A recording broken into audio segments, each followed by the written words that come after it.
I was talking to Jim last night. He was talking about identifying the superpowers of business owners. And this is one, there's a lot of uncertainty with what we're good at. At least there has been for me.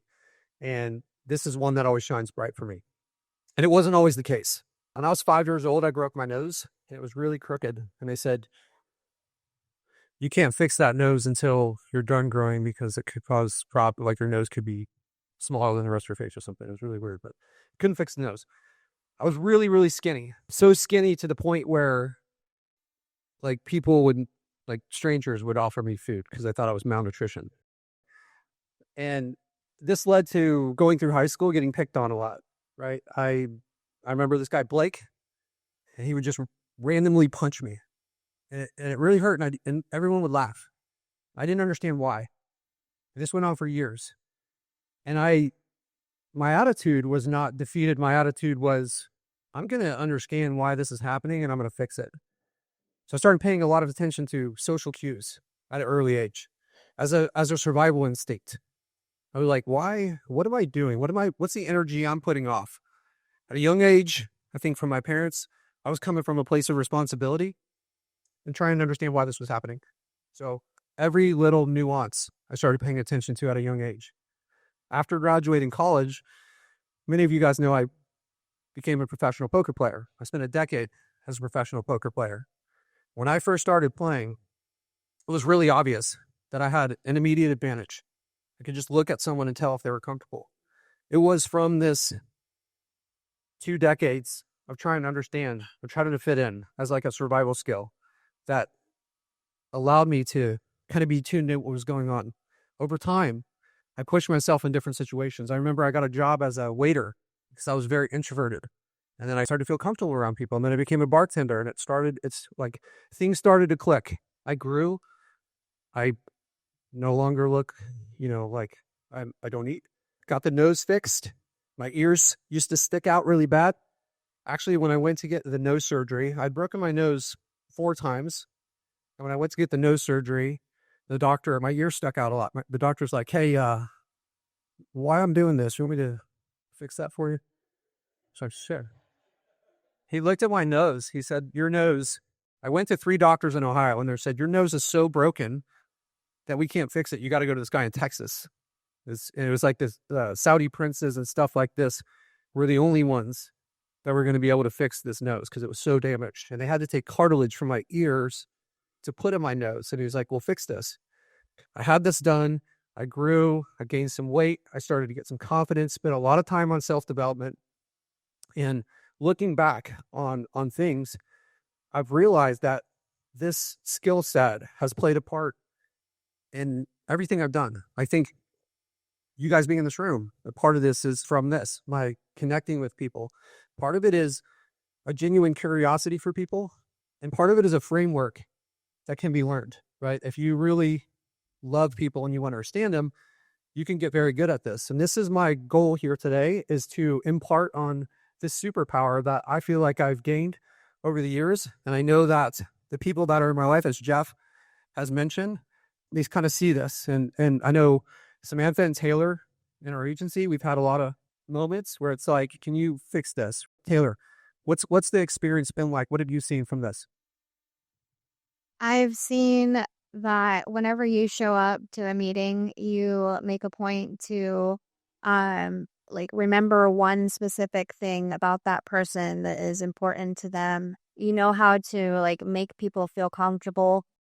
And I see you make it a point. So if maybe that person didn't quite connect with me the way that I felt it should, or maybe it needs to be reframed in another way, I'll pull in Patric and just give him a little rundown and I'll just watch him.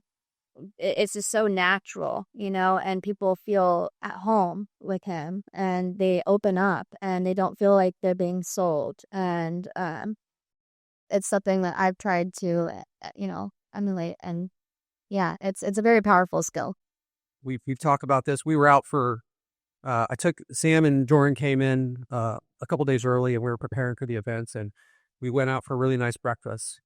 And they said it was going to be 45 minutes. And there's like this long wait. And we're a mile from the beach. Like, we're not waiting. They for whatever reason, they don't do the thing where they text. Like, we're going to call you. We're going to stream into the parking lot. Well, we left, and I'm like, and Jordan's freaking out. Jordan's like, they're going to call us. They're going to put us at the bottom of the list. He's going to like, it's going to be fine. It's going to be fine. So we leave. We go over to the beach. We're looking. We come back. We go up there. They call her name. You're at the bottom of the list. That was the conversation that I don't know if it was Jordan or Samantha had. I was like, all right, I'm going to take care of this. So I go, short conversation. We're at the top of the list. We're next up, right? This is what I want to teach. And it is a framework that you can learn the framework today. And I never stopped practicing it. So my goal here, going through Chris Voss, I started studying Chris Voss when I was playing poker for a living. A lot of the FBI guys, there's a lot of crossover with the things that they teach. And so a lot of poker players seek them out. So I started following him a long time ago. And this stuff has been really, really valuable to me. And as Jeff mentioned, through a mastermind with Chris Moore, there was 40 of us in a room. I think they spent over $100,000 for 2 days. This guy, and I was there for 16 hours with this guy, able to ask questions and learn this framework. So I'm going to walk you through it. This is Chris Voss. This is our event. If you guys haven't heard, that's his book, Never Split the Difference. It's a very good book. There's some value in it for sure towards this. I think following him on Instagram, you'll probably get more value than the book, but I'm somebody, when I really like someone, I want to consume everything they have. Okay, so as I mentioned, influence is a learnable skill. It is absolutely. I am a testament to that because I was awkward. As I mentioned, I was picked on because I didn't fit in, and I didn't understand why. 100% you can learn this. If you don't feel confident with this, I went through that exact journey. It does require practice. Has anyone in here been ghosted? All right, I want to run an experiment with you guys right now. If you can find someone that is currently ghosting you, I want you guys to send them a text message. So I think by the end of this, here's the text message. Do not change one word in this. Don't ask them how they're doing. Just send them the text message that says, have you given up on using digital marketing to grow your business? Just send them that. You've got nothing to lose if they're ghosting you. All right. I'll let you guys, if you're not finished, who sent the text or who is in the process of sending the text?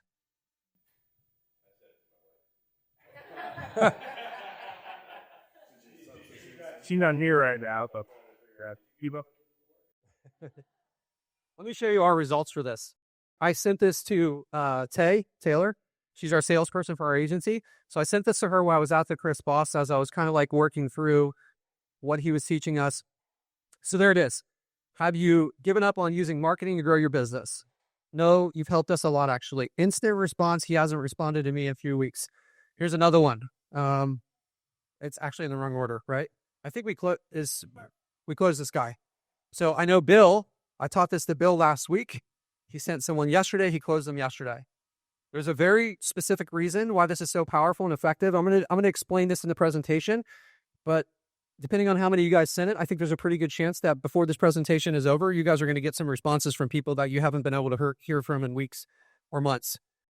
So we know that it's led to an immediate impact for us in our business. Nothing works all the time. So this is from Chris Voss. This is what they found works the most. And they are very 30 years. If you guys don't know Chris Voss, he's an FBI negotiator working with like hostages, bank robbers, big national events.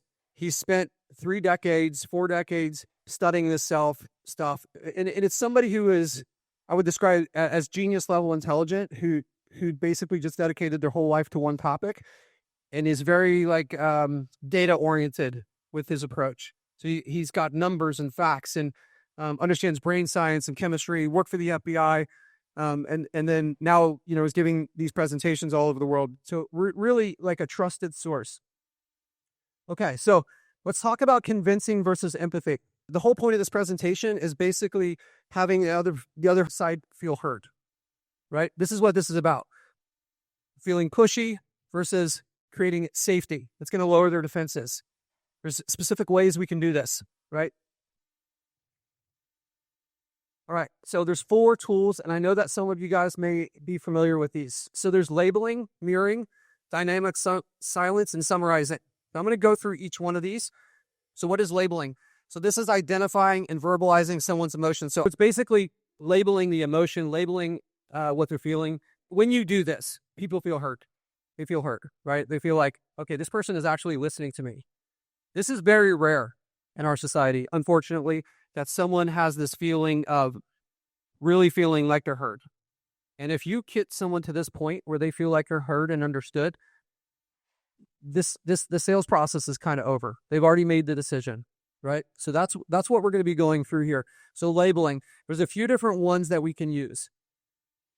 It seems like, it looks like, it sounds like, it feels like. These are kind of like the big four. We did a sales call, Spencer, the other day with Josh, right? I was using this constantly in that. It sounds like, it feels like. He felt heard. He felt like I cared, like I understood. And it's not manipulation. Like I said, if there's genuine curiosity, people can feel it, right? So it's, somebody says something on the sales call. This is how it typically goes with sales, is someone says something and we're constantly thinking about how we can push this into a sale, how we can kind of like set them up, right? If you just slow down and kind of like let them be heard, let them feel it, right? Identify some of this stuff. All their defenses come down. All right. So it gives them validation, self-correction. If you label something wrong, that's completely fine. People have a duty. If you label something incorrect, it is very hard not to correct that in real time, right? So Chris Voss told a story during the event about the bank robbers, and he's talking to the bank robber. He said, "Hey, we've already identified your getaway car, and we have the license plate, and we know that it's registered to you." And he's like, "There were two getaway drivers, and one of them drove away. He obviously lacking some emotional control." But immediately, they had no idea that there was a second getaway driver. They were to track him down. They were to arrest the guy, right? The power of self-correction is like, you can do this intentionally. I'm going to talk about this a little bit later. Say something that's slightly wrong, right? And this can help expose the real resistance that they maybe are hiding, right? Because of that power, that obligation. It reduces resistance completely. The guy that we were speaking to the other day, Josh, from my opinion, at the beginning, he was very shut down. He opened up a little bit. I don't think he was completely honest with us, but I felt like his attitude changing throughout the call. This was from that, his resistance was being reduced. Here's examples from an agency perspective. We've worked with a lot of agencies before and it didn't go well. This is what a lot of agency owners will do at this point. We're different. This is how we're better, right? That's 100% the wrong thing to do. It sounds like you felt that down by previous partnerships. And then they expand on it. They feel heard. They're going to sell themselves if you give them an opportunity to feel like you understand them. So the next one is mirroring. And this one feels really, really awkward when you first do it. So it's like saying the last three words of what someone else said. I'm not going to ask Spencer again. You can use me if you want. Chris, there we go. Yeah, Chris was actually at this event. So, Chris, tell me about your, I know your daughter just won the Bowler of the Year. Tell me a little bit about that. Yeah, she won the Gatorade Alabama Player of the Year for her sport. Player of the Year? Yeah, she was selected out of over 1,000 athletes, event players.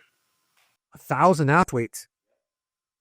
She really likes it ever since her accent. It meant the sports in her sport was she can actually be stable.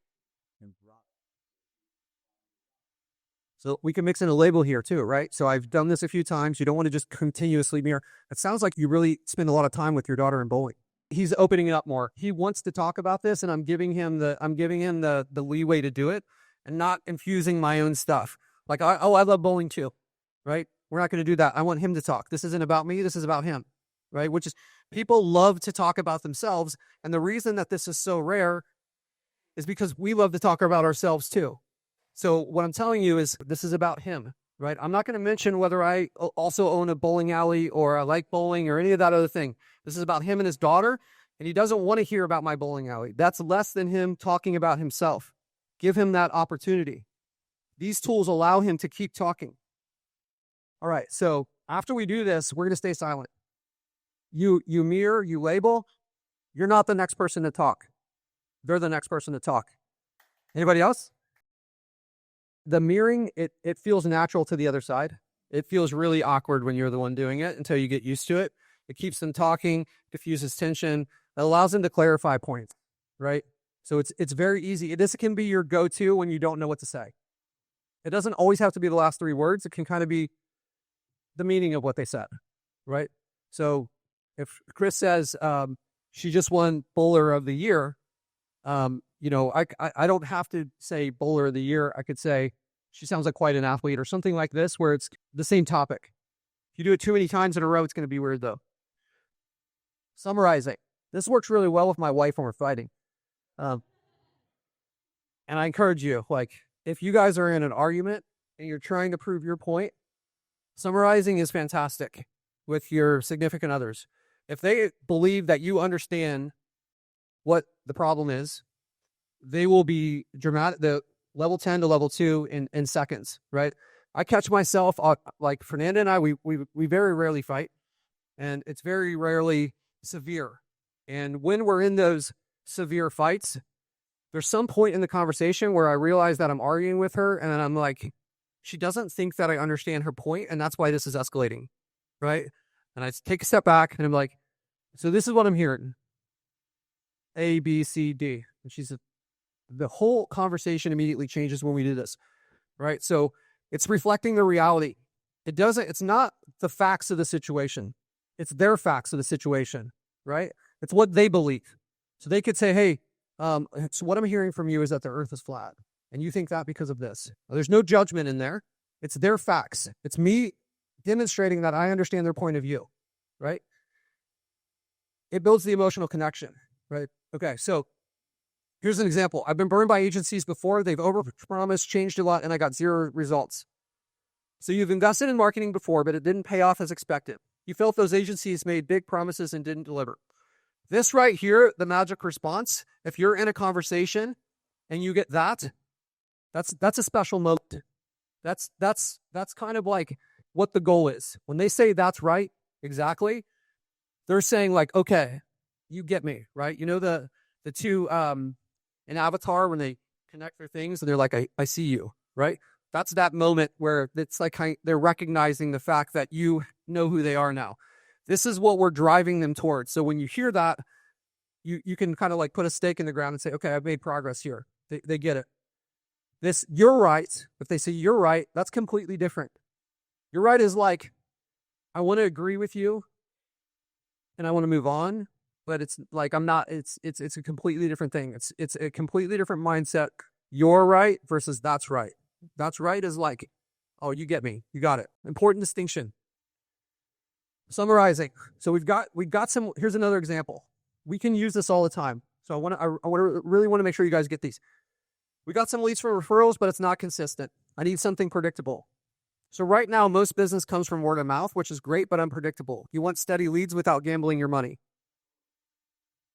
Yeah, exactly. I just want something I know will work, right? Has anybody heard this from a prospect before? Has anyone get a response like this? How do you think this would go over? How do you think that, like, how does that feel like it would be received? You got something? For that, you know, was there for the day there kind of start at 9 evening. And then, you know, there. So it is that they buy stuff. You still want to get the like, even if our fish stuff, I had. That shit, yeah, that works. That's like shirt. Patric, you should get a commission on all the sales from. Yeah, that's part of it. I'm gonna tell you, like, we've heard one of the reasons why it works so far. There's another one that's coming. James, why do you think that worked? What have you heard so far from this conversation? There's one specific spot. Labeling. That's right. The incorrect. You're implying that he gave up. They don't want to feel wrong, and they haven't given up. You're saying, hey, have you given up? They're missing an opportunity? Yeah.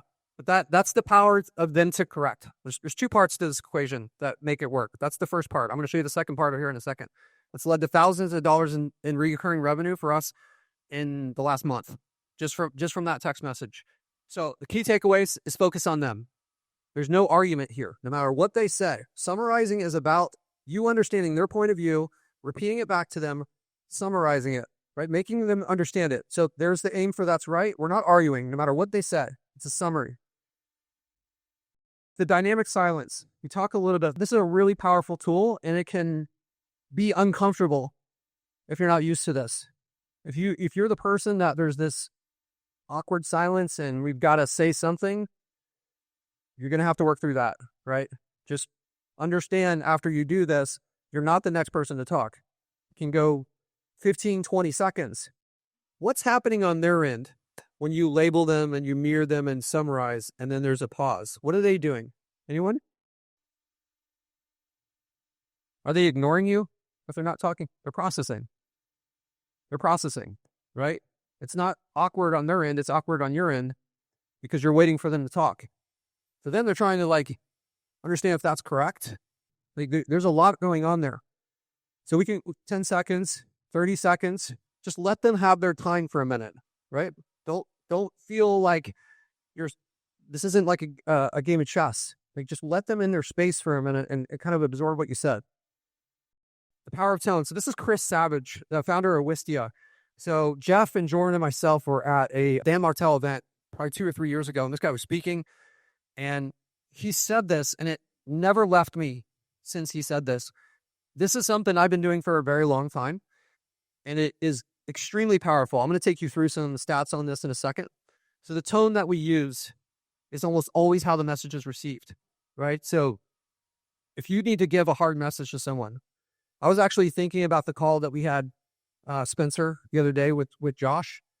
And I think Travis said, hey, I would have challenged him in this situation. And, this isn't I was on the call, Spencer's potential client, and in front of a group of people, but I agree. And the way to challenge somebody is with the right tone. If I said, hey, you're not doing what you're supposed to be doing, versus like Spencer, I really want to help you move forward with things, but I just don't think you're living up to your side of the bargain. It feels completely different. The tone, the warmth. Tonality is more important than the words. I'm going to show you the data on this here in a second. But this is all over everything that we say, every conversation. Our brains hear the tone before we understand the words. And we're deciding whether this is trustworthy, this is attacking. All sorts of things are happening instantly. So we can use this tone as a weapon. We just have to be aware of it. And I'm going to take you through some of the tones. Okay, so this is the breakdown of communication. Body language. A lot of us were going to be on the phone, so we're not going to have this ability. I still think that the body language actually will influence your tone. So I encourage you, even if you're on the phone, to you can still use your hands and have the posture because it will have an impact on you. Look at that. 38% is tone and 7% is words. They've done studies with this with presidents and, people giving speeches. Like, for instance, Obama, exactly. Love him or hate him or whatever it is, like, his tonality was unbelievable. And if you look at the great presenters, I know that, here's an example, that somebody that the world universally hates, but is amazing orator, amazing with tone, was Hitler. Hitler could command people. He was able to manipulate people because of mastering stuff like this. Obviously, we want to use these powers for good, but it goes to show you the best speakers and the best presenters and the best salespeople have phenomenal tone. I was talking to Chris Moore the other day about Taylor, and we were talking about how Taylor has some intangibles. She has some things that she can get away with and she can do because her tonality. The tonality is very good. Like, there's this disarming nature towards her when she's talking to people that kind of like opens people's up and drops their guard. It may not be that she's delivering the message, but the tone is so dialed in that it kind of like, your ears, it's like the dog, the ears perk up and you're like, oh, what is this? Yeah. You kind of get that feeling when someone has really good tonality. All right. So this is what's happening from a brain standpoint. Your tone can project trustworthy and credibility. The listener's brain makes snap judgments. Like I said, before they even know what you're saying, the tone is impacting it. It's instant. It's happening on a physiological level, right? Our brain, neural response instantly. From the time we're children, where our moms are talking to us with that loving, caring tone, we're trained on how we should receive messages. You guys probably had teachers in school where they speak like this the entire time, and that you look around the class and everyone is just like asleep. And then you have other teachers that are walking, and their body language and their hand motions align with the points. You look at another one. I'm not purposely choosing Democrats, but Bill Clinton. The sentences ended when he would like hit his hands, and it was like your brain is processing this as competence. This is trust that's being conveyed to me. Trump does a really good job with this too, where it's like He's using his body language and his hands, and he's taking up space, and it's like it commands. You see him, like all the impressions, right? It plays such a big impact on how people are perceived. And I think we don't realize this. From somebody who played poker for a decade, I was very in tune with the body language of people at the table and what they were doing and the moves that they were making and the nuances to that. Start with the foundation, constantly think about it, and you will continue to raise the level that you perform at this by paying attention to the nuances. So the different voices, right? The calm DJ voice is like this, right? When we want to de-escalate, when there's a problem. Hey, man, I haven't gotten any weeds in 2 months. What's going on? I'm paying you all this money. Sounds like you're unhappy with the service that we're providing right now. Like the whole thing changes immediately, right? I'm setting the tone on what it is. Playful and upbeat is great for the sales call. Like, hey, Tay, I saw that you own this concrete company in Philadelphia and you've been in business for about 6 years.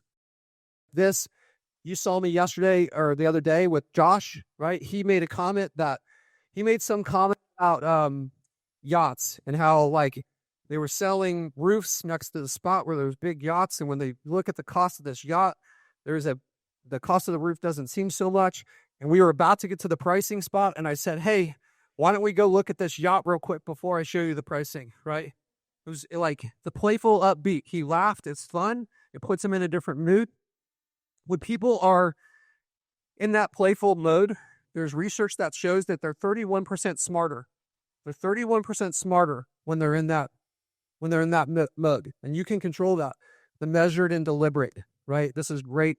We're giving a presentation. We're talking to our clients. We don't want to talk too fast. We want to kind of explain things in a way that they can understand it. Some of us can go really, really fast, right? Slow down. If you want people to understand you, comprehend, so use this slow, measured, deliberate tone. Okay, so here's some of the techniques that can build trust. Lower your voice and slow down. Smile when speaking, right? People are going to believe you. It comes across as authentic. Mirror their tone. This is great, especially if somebody is angry, especially if they're not angry at you. Like my wife is upset about something. She's like, hey, they just said that the house is canceled and we got to find another place. They said the house is canceled. We got to find another place at this hour, right? Then I can start to change my tone and bring her down, right? I can start to set the tone. We can start off by mirroring, and we can use strategic pauses. We can take a second, and then we can continue, right? Pauses are really powerful. If you guys watch stand-up comedians, Jerry Seinfeld is a master at this. Maybe he doesn't have the best material, but his presentation is so dialed in. The way he performs, his pauses are so perfect. And this can be used in all parts of life, right? We're having conversations on a daily basis. This is a big one. We hit on this a little bit earlier. When Chris, wherever he went with the bowling alley, stop going after common ground. That is selfish. It is a selfish thing to do. And it's what everyone does. And when you don't do it, it feels amazing for the person that you're talking to.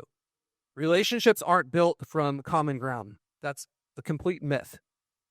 Relationships are built from feeling like this person gets you, feeling like they understand you, feeling like they've connected to you. Chris and Shannon are both from Boston, and maybe there's like this common ground thing. That's going to last about 10 seconds. If either one of them doesn't like the other person, they're never going to be like, well, I don't really like Chris. He's kind of a dick, but he's from Boston. I'm from Boston, so I guess I'll be friends with him. It's never going to happen, right? Common ground doesn't matter. And when you interrupt them, you're taking that opportunity to give them what they never get, which is like having someone actually listen to them. Tactical empathy is what works. Building rapport through using this stuff, summarizing, the mirroring, the labeling. Examples of using correction in sales. Sounds like you're convinced that all marketing agencies just take your money and never deliver results. Really, really powerful for somebody that's had bad experiences.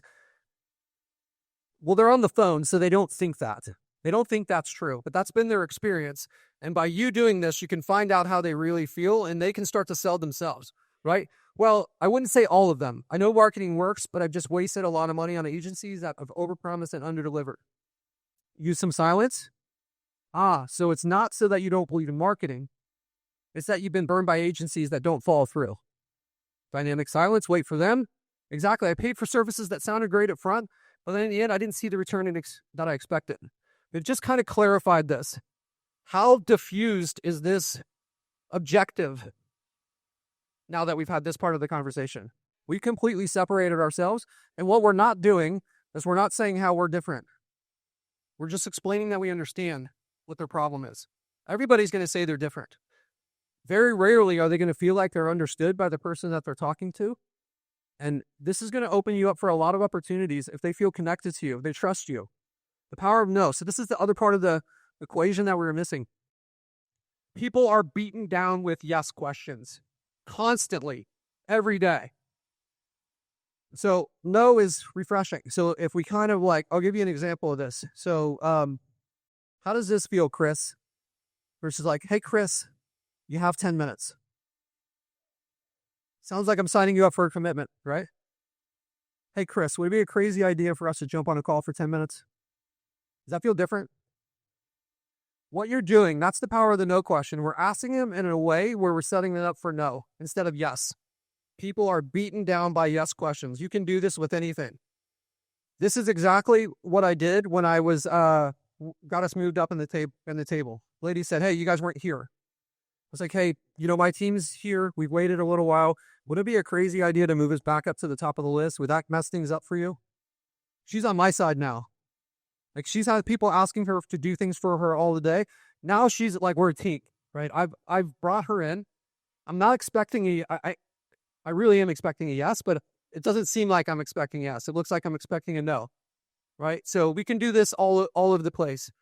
Chris Voss told us this awesome story about how he gets upgraded in hotels all the time. There's another tactic I didn't have enough time on here, but it's basically kind of anchoring something to somebody really high. When I asked him how much his coaching was, or I asked one of his workers how much their private coaching was, and she said, hey, we're the highest. We're the highest in the industry by a lot. Our prices are astronomical. Why did she say that? Does she want to scare me away? What do you guys think the psychology is behind that?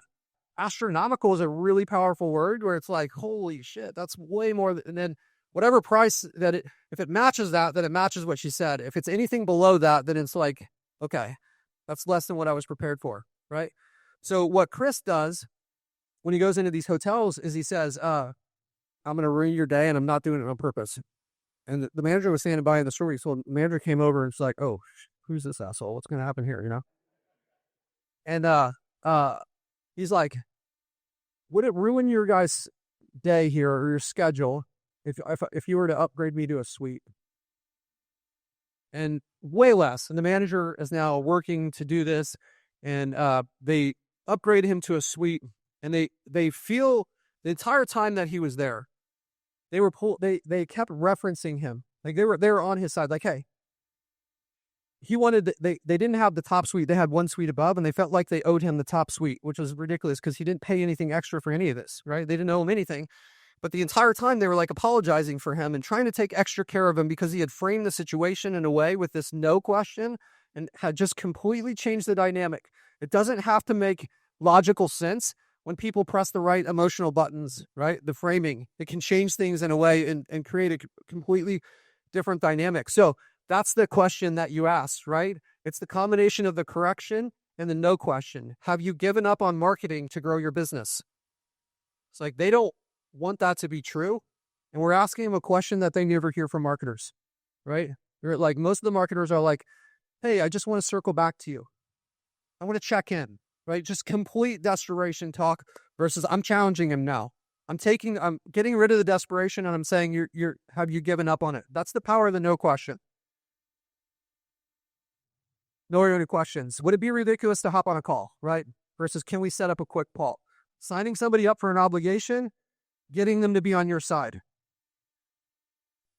We can use this all over the place. We can use this in our sales copy. We can use this if we're doing like Facebook Messenger outreach with your wives.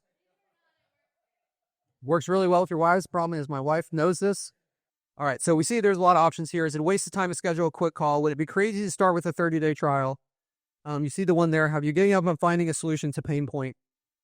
So, as we saw, perfect for reconnecting with quiet leads. Accusation Audit. So, does anyone know this movie? B-Rabbit. That's B-Rabbit and 8 Mile. So let me explain that. Let me set this up of how this happened. So in the movie 8 Mile, Eminem is not famous yet. He's living in a trailer in Detroit. He's the only white guy in a very dominated black scene. He's poor. These guys beat him up. One of these guys slept with his girlfriend. They've got all this stuff to make fun of him. He lives with his mom. They got all this stuff that they're going to make fun of him for. And it's a rap battle. So they've got a lot of ammo. So what does Eminem do in the last scene of the movie? Is he basically says, like, I am white. I do live in a trailer with my mom. I am a bum. I did get beat up. Right? You did sleep with my girl. He takes everything away from them. And it's the other guys to come, and he has nothing to say. There's nothing left for him to say. This is a very powerful sales technique. You guys have heard all the complaints, all the objections. If you've been in this for a little while, you've heard every one of them. You can kind of shift your presentation to start to eliminate these things. So for instance, we know that they don't like Home Advisor. We know that other marketing agencies don't deliver. We can position ourselves. Like here's an example. A lot of our clients, before they come to us, have tried Home Advisor. They've tried Angie's Leads. They've worked with some other agencies and they haven't seen any results. And they're really frustrated. And they don't know if they can trust us. And they're hesitant to invest their hard-earned money. They work really hard. And this is where we shine, right? You can say something like this. You don't have to try to beat them over the head with it. You're great. But if you can kind of identify this stuff, this is what the accusation audit is. It's the preemptive strike, right? Taking away their ammo. You're showing that you understand that the position that they're in, because you're going through the objections that are, whether they bring them up or not, they're in their mind. They're in the back of their mind. They've been through this stuff. Let's talk about detecting deception. We talked a little bit about this the other day. This happens all the time. I see it all the time. This one, fair. I've used this a lot. Not for manipulation, but it is really powerful. But I'm also aware when I hear it from somebody else. So this idea of a win-win. Hey, I want to create a win-win situation with you. Or here's one I was talking with Chris about last night or it was Travis. I was talking to Travis about this last night. The moving companies. Hey, I'd love to come in at a cheaper price. And I know a lot of people in the moving industry that I can refer you to. This is a great opportunity for you to get connected with these people. Has anyone heard stuff like this before? This should be a red flag. Somebody is teeing you up to try to pay less, right? They're not going to be the ideal client. That language is very sneakily predatory, right? They have an agenda. And when you start to hear that type of stuff, the guy the other day, Josh, he's like, hey, I need to pay like the 0.75%. That's what he said at the end of the call. He's like, I can't, we had 2X plan, the 1X plan, and he wanted to pay the 0.75. There's no 0.75% plan.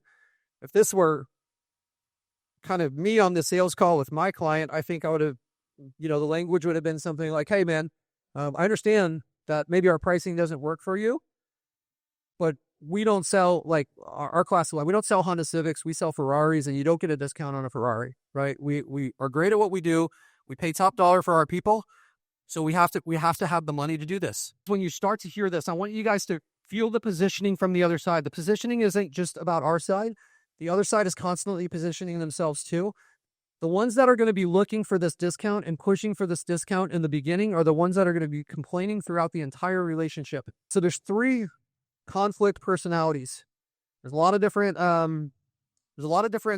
personality types and discs and all these different things, Myers-Briggs. We all fall into one of these 3 categories, and a lot of us fall into parts of all 3 of these. So I know Chris over here, Chris Martinez, he has a saying, facts over feelings, right? Facts, not feelings. Where does Chris fall in on this list? Analyst. Facts, data, right? There's a lot to this, right? There's a ton that goes into this. I'm going to go quick with it though. So the accommodators, it's all about relationships for them. They want to build the relationships. That's what matters.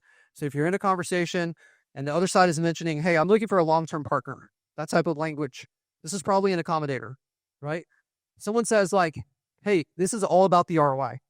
So it's like, all this stuff doesn't matter. It's just about the numbers. What are the numbers? That's going to be an analyst. Assertives. They're going to be very direct to the point. They don't want their time wasted, right? They want to move quickly. I mean, we're all a blend of all 3. to some extent, right? We're all going to have pieces of this. Understanding the different types. So the assertive, results-driven, direct communication. They're going to be they're very competitive. They want to win, right? And they're going to act with their gut. It's very important that they have respect too, right? We see this a lot in the contractor space. So it's like I think the alpha mentality is more often going to be this type of assertive energy. The analyst, data. That's all about data. They could care less what the relationship looks like. They're going to take their time. My wife is an analyst.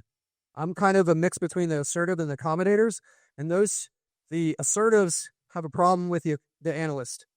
That's a tight mismatch. Assertives want to go fast. Analysts want to analyze all the data and make the perfect decision. Like I gotta like check this and this and this. And the assertives, it's like, holy cow, what are you doing? That is completely unnecessary. Let's go. You know, the accommodators, it's all about relationships. It's kind of like more of the hippie vibe. I want to be friends. Got to have good energy. Everyone needs to be happy. These people, though, there's a lot of strengths with them too. They're great. They're great leaders, right? They're great at bringing people together and making everyone feel heard. Everyone has a voice. Everyone's special. What can we do, right? This is kind of the mismatches here. So the assertives and the analysts, I mentioned that one. The assertives and the accommodators. Assertives don't get along with anybody really. And the analysts and the accommodators. Think about that dynamic where it's like this person wants data, this person's facts, not feelings, this person's feelings, not facts, right? And we're trying to negotiate with them. We have to change our tactics based on what we're feeling to serve the person that we're trying to. It's not necessarily about negotiations, it's about communication. So how to talk to them. Assertives, be clear and concise. Analysts provide facts and numbers. Accommodators build rapport, right? Here's what I recommend. Try this every day. Track this. Pay attention to your numbers with this stuff. Be the analyst on this part of it where you're like, hey, what's working and what's not? What do I have to adjust? What do I have to tweak? And then constantly refine your approach. And I think it's going to lead to not just closing more deals. This is all about communication. Communication is not just in sales. It's in everything that we do. It's in every part of our life. Every moment of the day, we're communicating. All right. That's my presentation.